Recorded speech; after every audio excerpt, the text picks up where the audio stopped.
Can you hear me back there in the back row? All right, okay.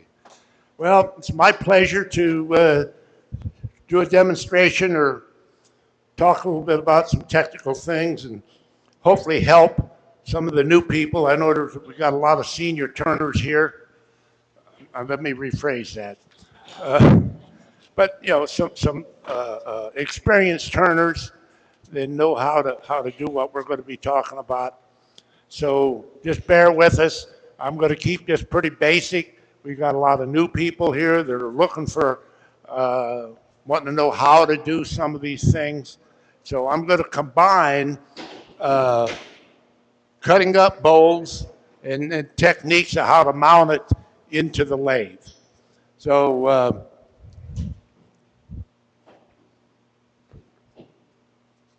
my wife told me I'm old-fashioned using flip charts. I said, yeah, but I can get my marker out and mark it up and, add to it as I go along. I can do a PowerPoint, believe it or not. But before we get to cutting up bowl blanks, we got to talk. One of the things that we always try to emphasize here at AAW wood turning is safety and chainsaw safety. If you think a lathe is dangerous, chainsaw is multiple times more dangerous than a lathe. If you go, there's a program called Play It Safe by A.J. Hamler. It's in the AAW fall issue of '08. But if you're a member of AAW, you can go to their website and go back and look up, just Google chainsaw safety, and it's a pretty good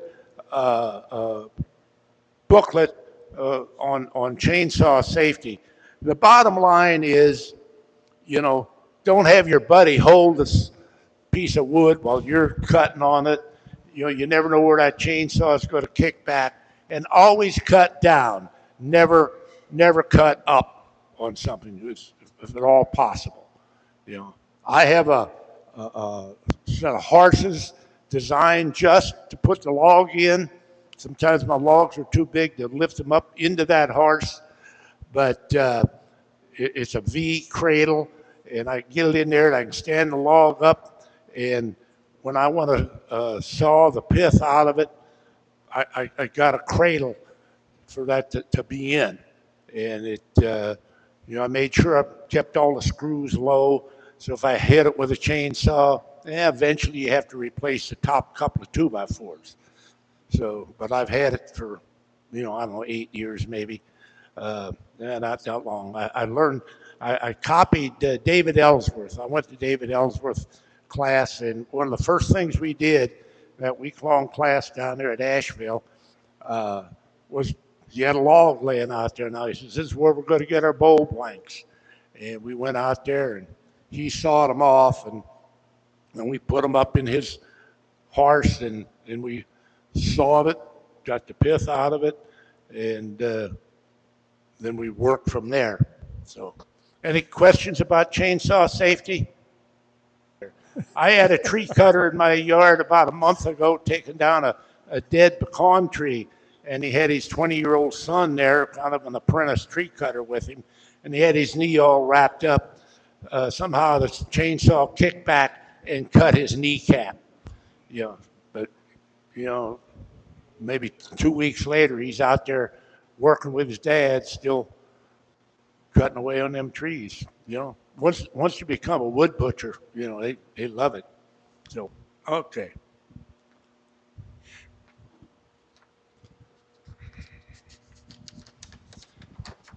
Yeah, that's just a blank sheet in case I wanted to write something. All right.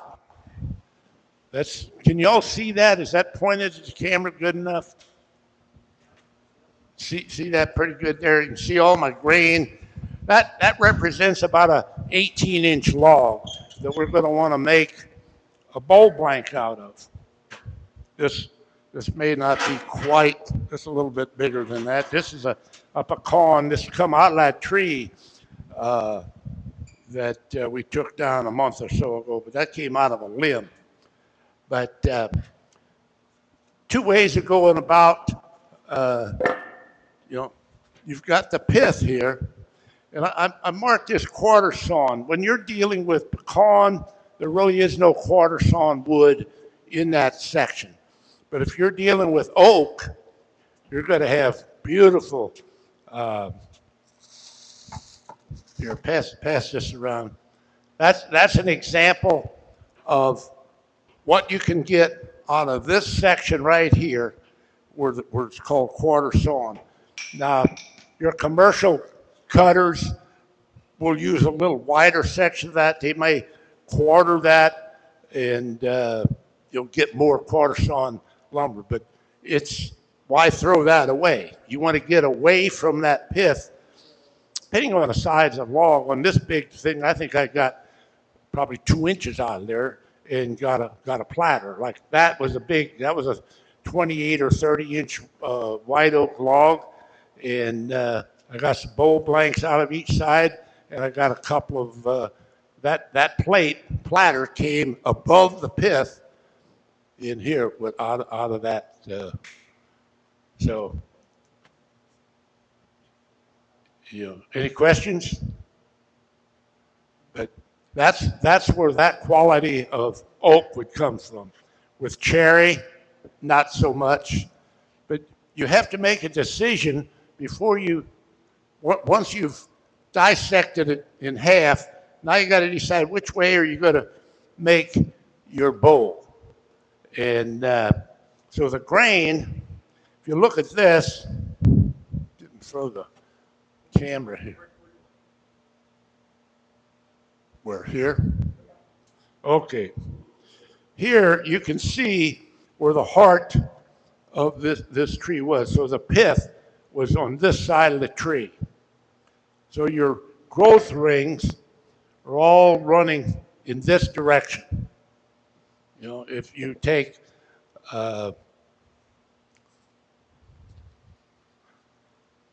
this bowl, you can see a little bit of the bark or the sapwood on each side. So this is where the pith was.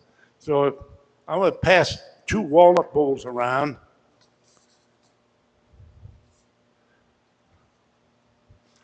And those 2 walnut bowls, one with the pith in the bottom, one with the pith up on the top side. And you look at the grain, you can see the difference in how the grain flows in how you harvested that. But once you've cut that log in half, and you'll make it just long enough, if I'm going to make a 12-inch bowl, I might cut it 14 inches long, and then I got a whole set of these from about 5 inches up to 20 inches or 24 inch, I don't know. This is a 12-inch. I'll lay that on top of the log and take my chainsaw and knock the corners off when you're getting into a bowl, a pretty good sized bowl, because it gets too big to throw up on I only have a 14-inch bandsaw, so I don't, like you got Barry down at Festus, he's got like a 30-inch bandsaw and can cut 2 foot thick, yes. Which one do you prefer? The left one or the right? Which do I prefer? It really depends a lot on the log and the wood. I probably really prefer to put the pith in the bottom, but you got a lot of waste here. You can get a bigger bowl blank out of the log. How often do you get a 20-inch diameter walnut log?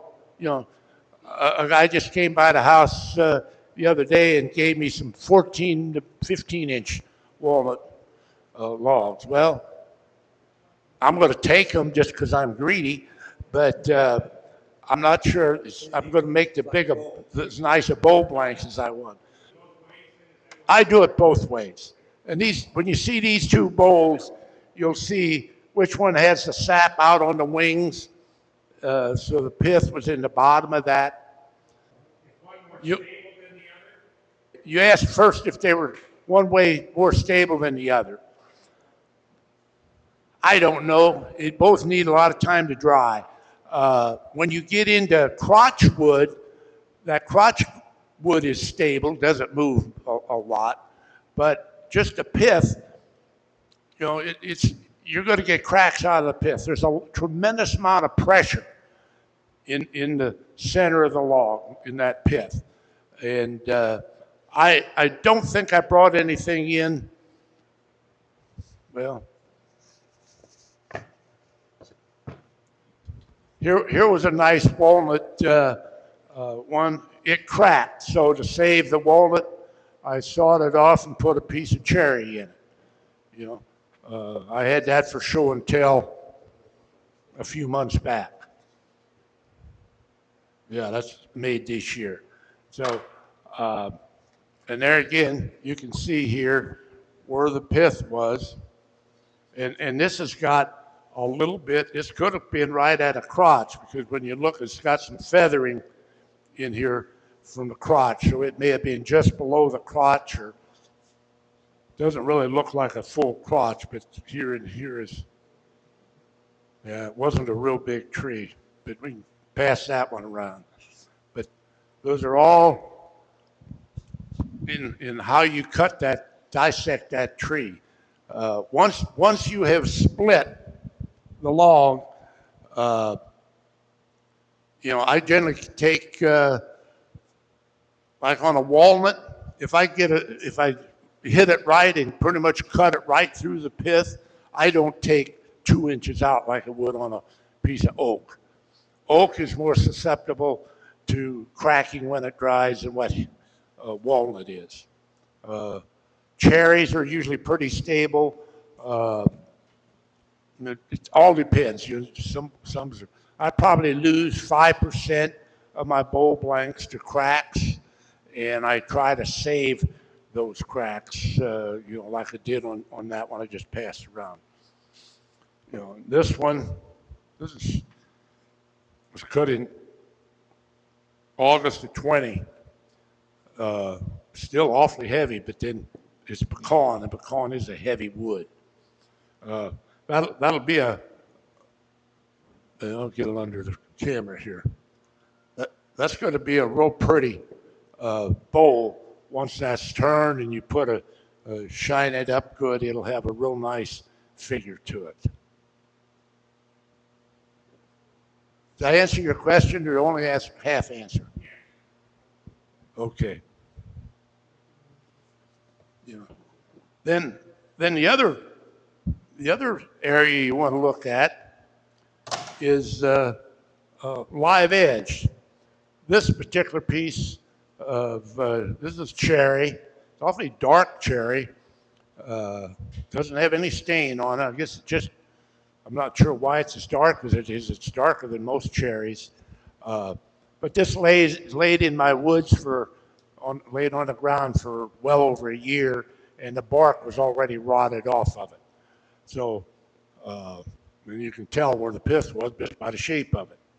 So I try to balance, and you got to do that when you're laying this bowl out. When you cut that circle, try to get that laid out as near to where the center of the pith then is in the bottom of that bowl.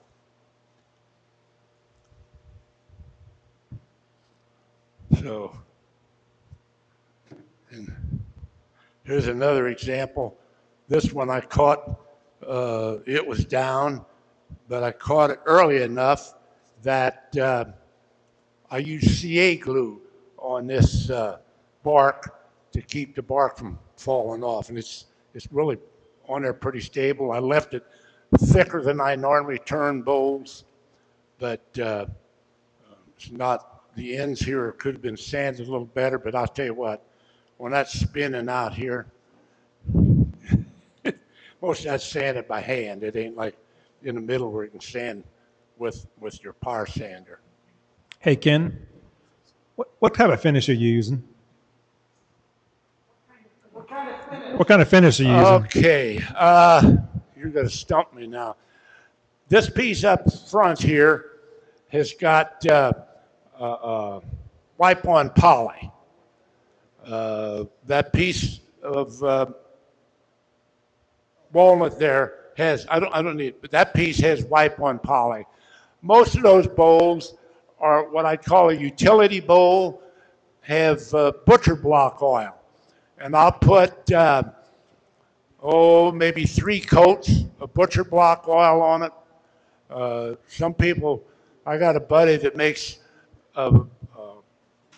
boards, cutting boards, and he buys mineral oil at Walmart for 90 cents a pint or something, and I go to Menards and I buy this butcher block preservative, and it has a little bit of beeswax in it, and to me, it fills and does a little bit better job. And then after that's, I got 2 or 3 coats of that soaked in.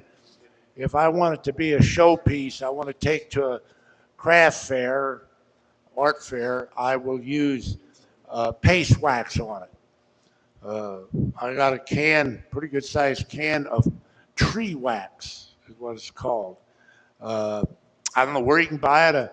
A guy I was doing some work for, repairing some furniture for him, and he brought me over 2 cans of this tree wax. He says, "Here, this is," because somebody I see at breakfast 3 days a week, and I didn't charge him for a little bit of work I did for him, and he'd always try this wax out, and I've used about a half a can, and I really like it. It puts a little more luster.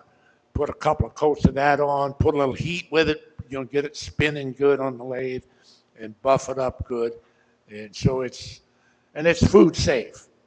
All of these finishes are really food safe, and I'm not going to get into foods. That's a whole other subject is finishes, but for the vast majority of the finishes that we buy at the hardware store and use, even like polyurethane, after 30 days, all of the drying,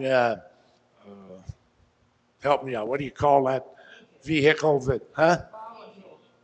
drying agent, okay. VOC is what they're called. What? Evaporation. Anyway, once that's cured out in 30 days, it is food safe. You could eat that polyurethane and it wouldn't hurt you.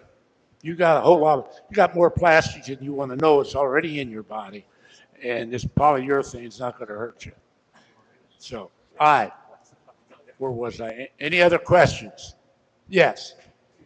How am I going to determine how or where I'm going to split the log? Yeah.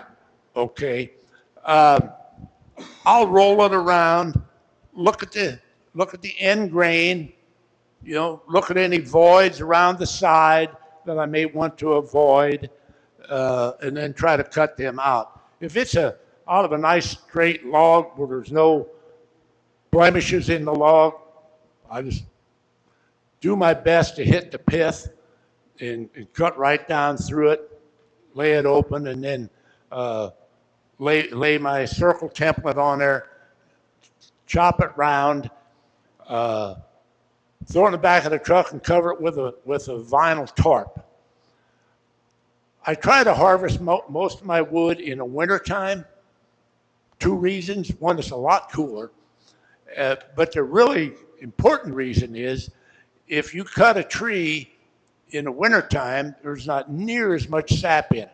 There's not near as much stress in that tree, and it doesn't take nearly as much time for it to dry out.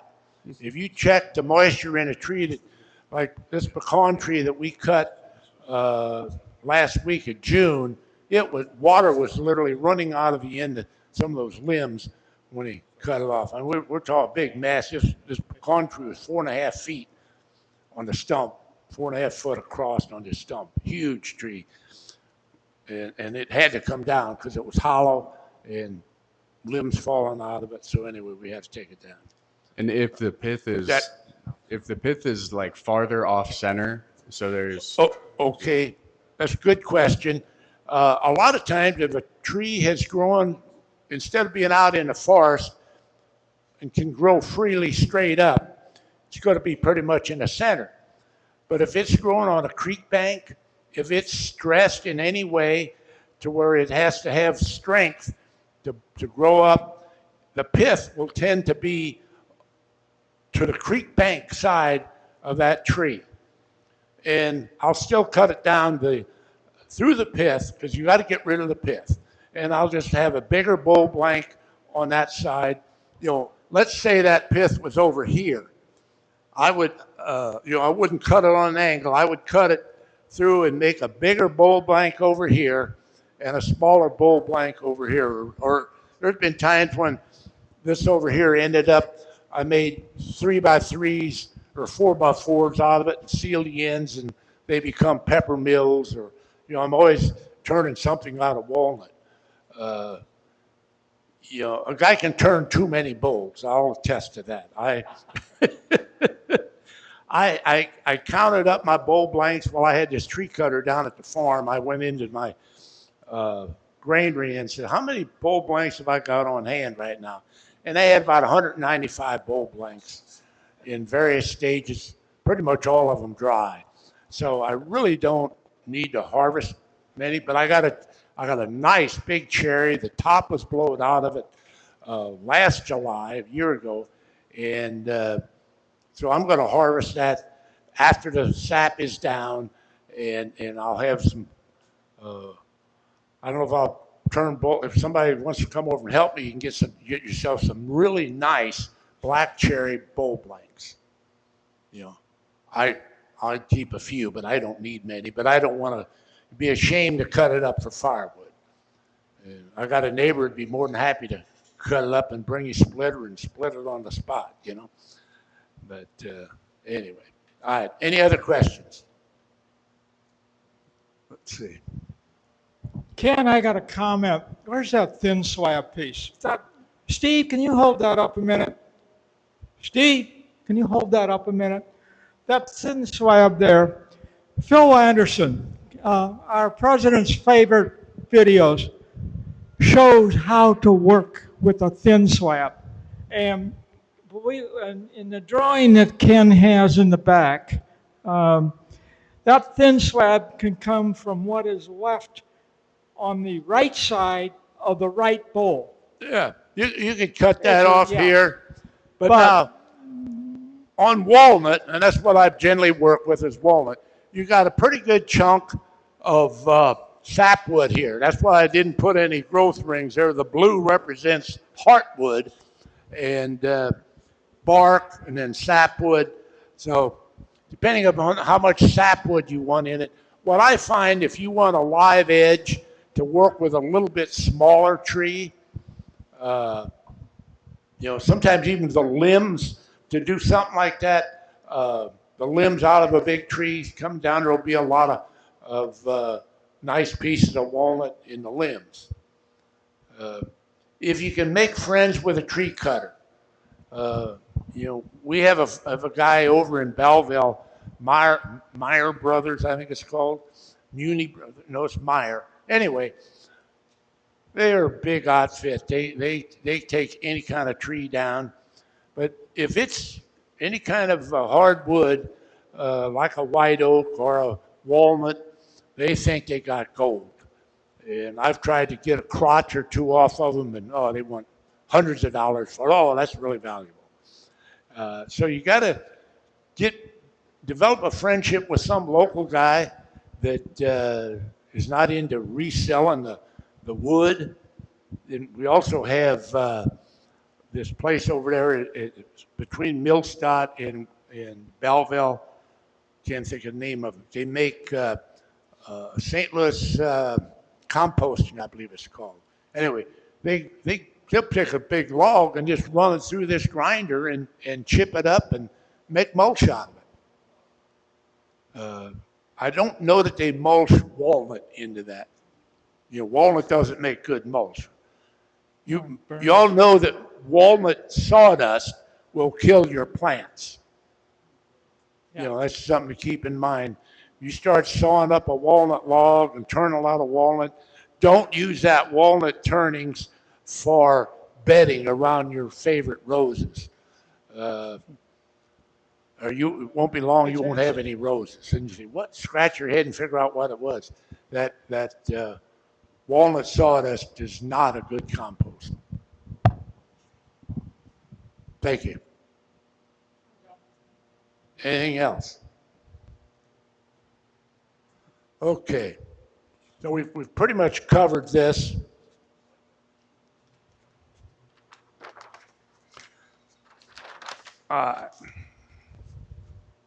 Because I've already, well, here. This particular platter, serving tray, came out of the same crotch that my President's Challenge entry that's laying on the table back there. They were sisters side by side in a 30-inch walnut tree I drove down to Farmington, Missouri to get.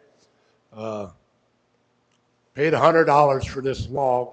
It was 8 feet long. It was more than I could haul with my truck. Should have taken a trailer with me. But I brought home what I could haul. But take a look at that. And that feathering comes out of the compression of that. You've got the pith running out. If you've got a balanced, the more balanced the fork is, or crotch, or whatever way you want to call it, the more balanced it is, the better piece of feathering you're going to get. You know, I've harvested some that's on a big tree, and it's got an 8 or a 10-inch limb growing out of it. Yeah, you get a little feathering there, but not like up in the where if that tree makes a big fork, or I cut one apart this past fall that's still drying, that forked in 3 directions. And I had a heck of a time. Now, how do I dissect that, and get the best feathering when I got 3 limbs basically coming out at the same place? That trunk was 26, 28 inches in diameter and then went out to 3 big pieces. We'll see one of these days. I made some platter blanks. I made some bowl blanks out of it. So, but here, what I would do if you had 2 like that, I will stand that on the butt end down here, stand that up, and I've got a 24-inch chainsaw, so I got a little advantage probably over most of you guys. There's probably not many of you with a 24-inch chainsaw. It's about all I can handle anymore, especially to get it started. But it's got a compression release. But anyway, I will draw a line, get my magic marker out, my Sharpie, and draw a line up, and I'll get a line across there, maybe lay a yardstick across there, and figure out where the best place is, and I'll have the bottom trunk marked down on the bottom for a target on the bottom, and try to split that down the best I can. Any questions about that feathering? Man, I think you got to tell them that if you're not careful, you're going to go through that. When you're cutting down, that crotch may not show up 2 inches deep. It might only be 1 inch or ½ inch. I've never seen only a ½ inch, but Well, a total of 2 inches. You could real easily cut right through the middle of it and only have 1 inch on each piece. You might be right. I've not experienced only having a ½ inch of that feathering. But it is a limited, it doesn't go all the way out in that log. It's right from where this pith and this pith and this pith is where that's coming from. And there's a tremendous amount of pressure and strain on these 2 limbs going out there, holding that weight in the wind. It's stressed, and it grows under that stress, and it gives you this beautiful feathering effect in that crotch. In some regards, it's stronger, but yet I have seen them split. When part of the tree blows down, half the tree blows down, it will split. More commonly, will split this way rather than this way. It'll split off one of those crotches. one of those limbs in the wind or whatever. Okay. How are we going to mount it into the lathe? Hey Ken, I got a question Sure. about the crotchwood.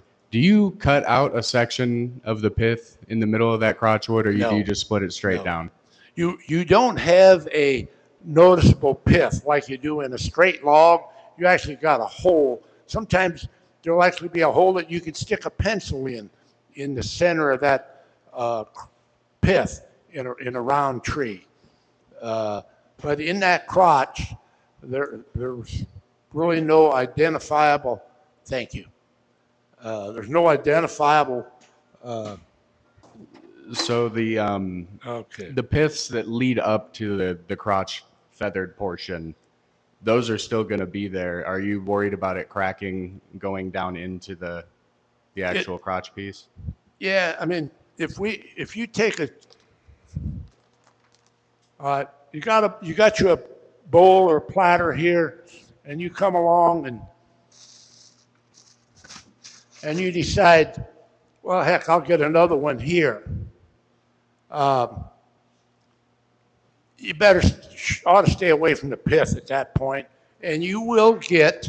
And there's one or two of them bowls has got a little bit of crotch wood on one side of it. I don't know if anybody picked up on that or not, but that would have come below a piece that had, I like to have it balanced. Can't always do that. Trying to make the best use of the wood that you got. So there's nothing wrong with coming down here, but I would take the pith out of that piece, and you'll have some. The crotch wood will travel out a little bit, but it won't be long. You get down here and it'll be gone. Pretty much like that bowl, wherever that went to. Maybe this was it. Yeah, this has got. This has got. I don't know if you can pick that up or not. But it's got some crotch wood on it right in here, and then you get down to this side and very little crotch wood. In fact, looks like the pith, part of the pith might be in it right there. I don't always follow my directions, and I tell you. Rules are made to be broken, right? That's what's fun. So because you're cutting out the blank in the crotch area where the pith doesn't exist, it's kind of a non-issue? Say again? Because you're cutting your bow blank out of the crotch area, not Yes. including the pith, it's a non-issue for the Yeah. pith cracking? Yeah, it's a non-issue when you're up in this area right here. How are As you soon preventing? as you get out into that limb or down into the log down here, it becomes an issue. Once you have that identifiable point of the pith, it's an issue. There's always stress at the pith, and that's where your cracks are going to start. The other thing that's really important is you cut that. I always keep a plastic tarp with me, and I cover it up right away as soon as I'll throw them in the back of my truck, cover them up with the tarp, and then I will, if I can't turn them when I get home right away, my shop is air conditioned, and which is actually detrimental. It'll suck up that moisture and it'll split real. If I don't do something with it that day, the next morning you're all going to be cracked. I've experienced that. So then you go to plan B and do something else with that piece of wood. But How are you preventing cracking? how am I preventing cracking? Yeah. Well, a couple of different ways. One is in a 30-gallon barrel of water, drop them into a barrel of water, or keep them in a plastic bag until you can get them turned and sealed. And you want to, as soon as you've turned that, okay, where's my, I would turn it. Here's a bowl that's been turned. And this has anchor seal on it. And, it's been turned 6 years now since that was turned. And I don't think there's any cracks. If there are, me and Mr. CA will get along and take care of them. But, you can do a lot of patching with CA glue. If they're big, you use resin of some kind or whatever. Okay. Well, then the question is, how do we get it in this shape? I generally start out with a,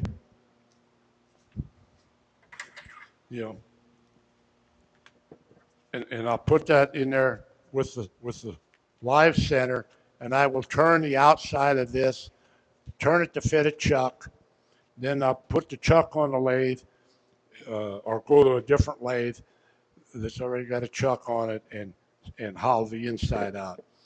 On this particular one, I probably cored it to get a small. I have a coring with 3 or 4 blades. I go in and save the core.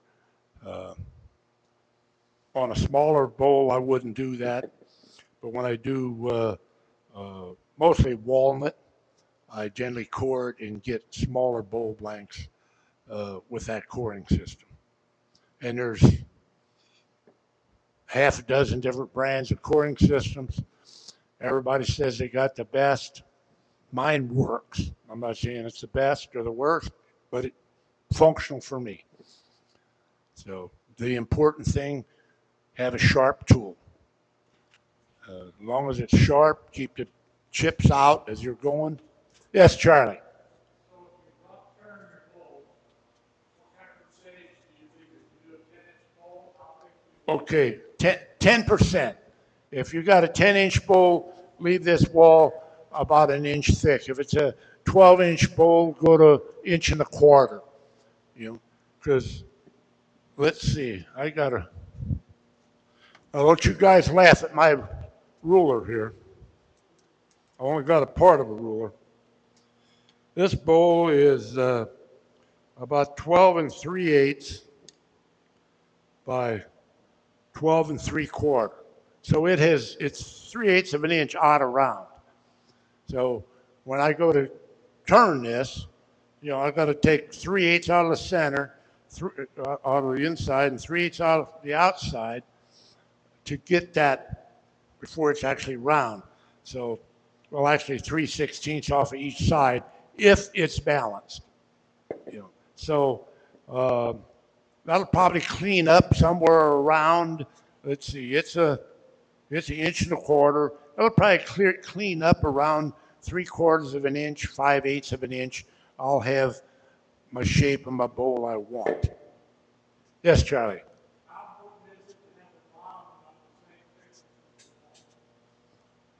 It's pretty important for the drying part. Yes. Good question. His question is, how important is it for the bottom to be the same? You want to get that as uniform as possible. I used to put wood in the hayloft at my farm, down at the farm, and it would get extremely hot this time of the year, and wood would crack, would dry out too fast. So I now stack it in granaries. I got a big hip barn down in the main ground level. We had granaries where we stored grain, and those granaries are boarded up. You got studs in there, and so it's got somewhat insulation. It's got hollow walls, but the temperature doesn't change as dramatic in those granaries as it does in the loft. So I have shelves in a couple of granaries, floor to ceiling, with bowl blanks sitting on them, drying. I find that, and it goes through the winter, the thawing and the freezing and the heat, the summer. Generally, I'll try to let something like this sit for 2 years. Now this one's been sitting for 6. I just ain't got around to turning it. All right. So here, we just cut this. Here's a piece I got. I got this down in Arkansas at Eureka Springs back in 18. I took a class down there. It's a nice ruler. It was my father's. My son broke it. I should mark that center. The nice thing about this, we're going to turn it this way. You want to mark the center.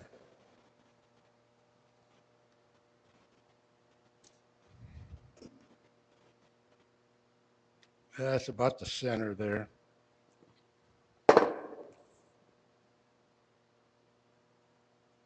And there's about the center there. The nice thing about using putting it between centers is that when you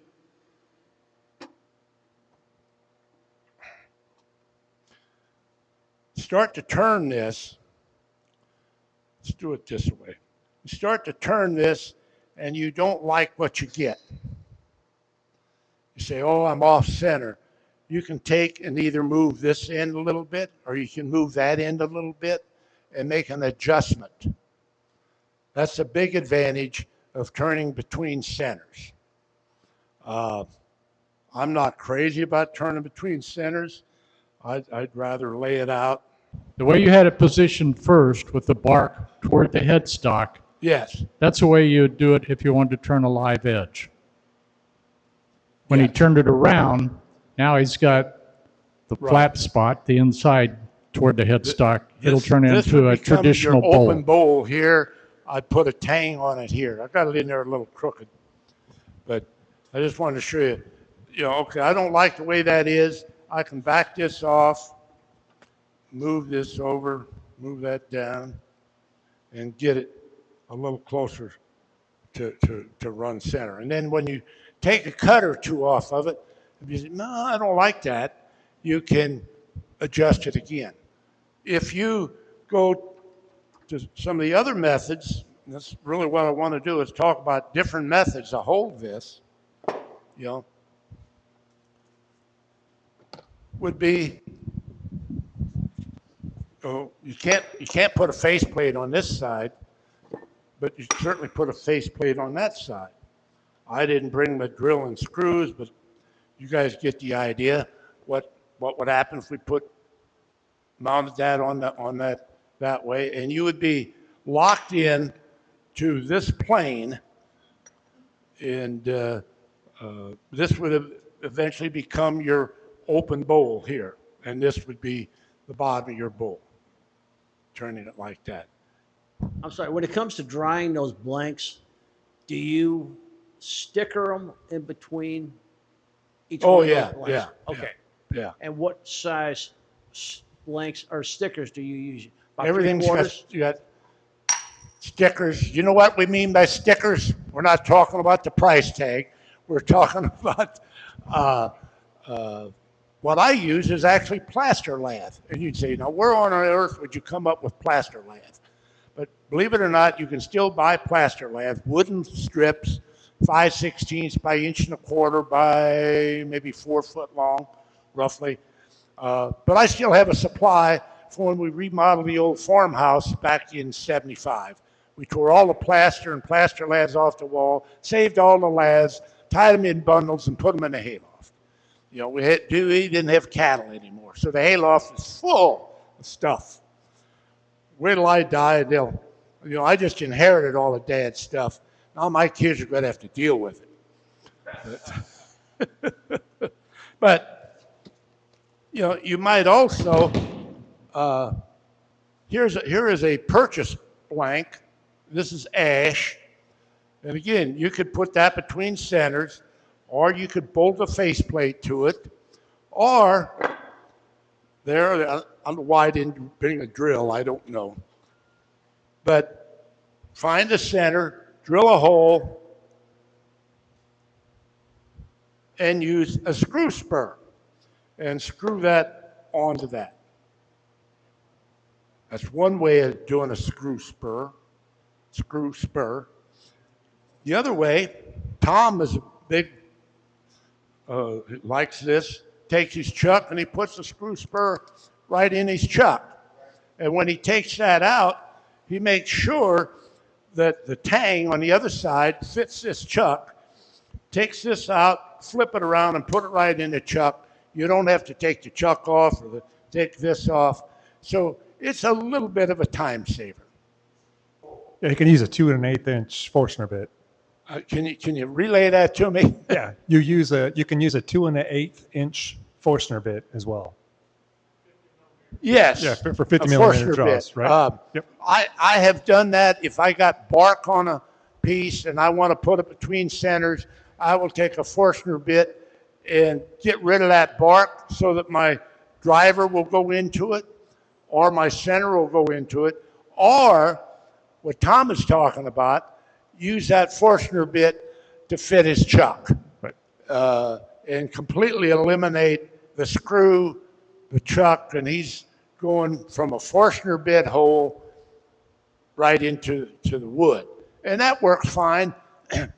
I use this particular chuck, even this is a Nova chuck, and it has tapered jaws, inside and outside. I like tapered jaws.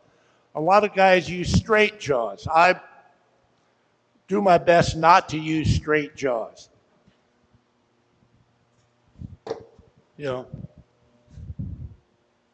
One comment about using a Forstner bit. If you're using real green wood and you're either trying to grip and or expand it, that wood is going to yield. It isn't a good idea on green wood because you really can't get a lasting grip. that's a good point. Very valid point. Yeah, because burls, for the most part, are unstable. They can come apart. They're not as strong usually. I mean, some of them are, but you really don't know what you got when you start chucking up or mounting on a burl. I'm a big fan of the Vic Mark chucks. I know they're expensive, but I bought 2 of mine for $100 a piece at an estate sale, so I have enough chucks. I never change jaws. So I think I got 7 chucks, but I hate to take the time to change those jaws out. Once in a while, I'll have to. The other day, when I did that bowl over there with the piece glued into it, I had to put my those, what do you call them, cold jaws. So I had to put my cold jaws on my Vic Mark chuck. But so you've got a number of different ways here to chuck. Any questions about how you would mount something in the lathe? Hey, Ken, quick question for you. Is there a logic behind what size of tenon you'll make depending on the bowl diameter or anything? What size tenon would I use? I would close my jaws to within 3/32 to 1/8 of an inch and try to, if you're fitting on the inside, measure that. If you're fitting on in here, measure that. So whatever that, because these jaws are made in one solid piece when they're made. Then they're numbered, and so when you put them on your chuck, they're very, very uniform. And the rounder you're chucking on, the more gripping pressure you're going to have, and less likely you are to collapse what you're chucking on. If you're chucking on, I didn't bring it, but I had a piece of cartwood I got from Tom, I think, where it come from. Anyway, very soft. I was afraid to turn that without having my tailstock up against it for fear that wood would give away. You don't want to. I go to these demonstrations, and I know I've mentioned many times that I try to do at least 2 classes a year somewhere. This year was at Mark Adams with John Beaver, and I was just out in Boulder with Stuart Beatty's place. But anyway, some of these guys, I remember this guy was from Seattle. He put a 2x4 in that chuck, and then he tightened it down, and he put all his weight in just as hard as he could tighten that lathe. Well, that's the wrong thing to do. You're crushing the fibers, and it'll actually probably work loose easier than if you just get a good firm grip on it. You know, I'm old enough that I can't turn it that tight anymore. So when I tighten something up, you know, everybody else will come along and tighten it some more. But I don't have any trouble losing anything out of the chuck because I got, these are 15-degree, you know. Yes. So as long as you're talking chucks and new turners and experienced turners, and you talked about crimping down on the stock, that's not where the chuck gets the strength, right? Right. The chuck and the piece that you're turning gets all of its strength, or 99.9% of it, on the flat face where the chuck matches up with your piece. So if you don't have it up flat, a good flat surface for all four jaws to mate, you're headed for trouble. No matter how tight you torque it down, it's going to come loose. Right. So, and if you clamp it on down, I mean, you really have to make good contact on both surfaces. But it's important to be flat against the face of these jaws. You know, if you're not, because that's, like you said, that's where you're getting your support, is from being tight against them jaws. And this jaw is 15 degrees concaved, or whatever you want to call it, and it sucks that wood in. What I like to do is use my tailstock and push the tailstock, push it in against the chuck as I'm drawing down against it, so that you get a good firm grip. But if you tighten it too tight, you're going to crush those straws. Something I did not mention, when you look at the end of a tree, it's like a fistful of straw. You know, you might wonder, as that is turning in the lathe, you get a good finish in some areas and not so good. You get tear out in the other. And when you're coming up against that that material, let me get this out of the way here.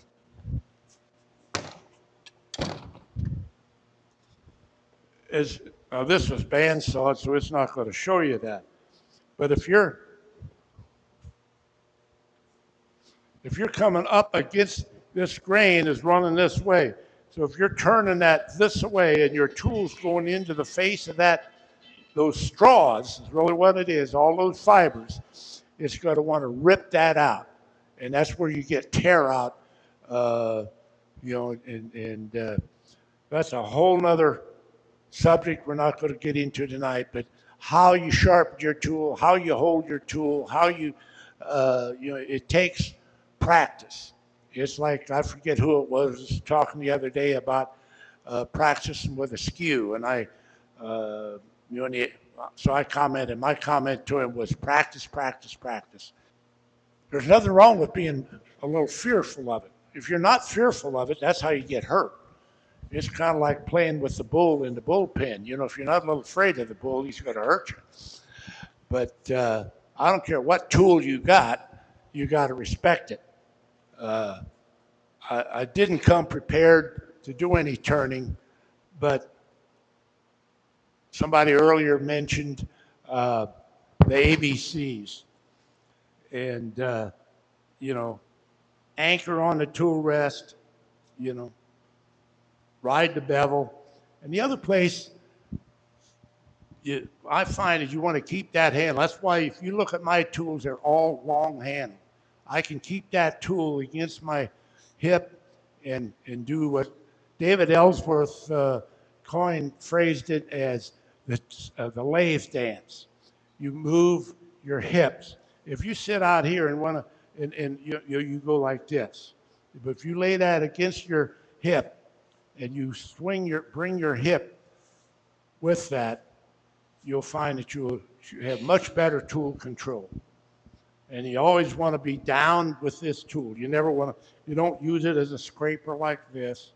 You know, you need to, you can cut in either direction, but, you know, down 30 degrees, even lower wouldn't hurt, but whatever works, whatever you're comfortable with. But keep the handle, you know, you use sharp tools, you're out here, you can't get it against your body. If you do, you're too close to the leg. And that's why if you look at my tools, they all got long handles on them, so that I can control that. You know, I find I can do a much better job controlling my cuts with that handle against my body. Ken, can I ask, do you ever use glue blocks? Glue Use what? blocks for fixing it onto the lathe? Thank you. Let's see. Do I have glue blocks in here? Okay. I listened to somebody the other day. Oh, Paul, my friend Paul was up here demonstrating this plate, and he used a glue block. And the paper I'm going to give you hand out here that's going to answer all the questions that I failed to answer talks about glue blocks. But if you consider a glue block and you take, if I can get that out of there or not, you screw this on there. Now you bolt a glue block on here that might be 3/4 or an inch thick. You're out there, you're starting to get out there pretty good anyway. So if you take a chuck, like this chuck, by the time you screw that all the way back in against that shoulder, I'm only going to be out here about 3/4 of an inch more than you are with a glue block. And Paul's argument, he's a big fan of glue block because he's old and learned it the old way.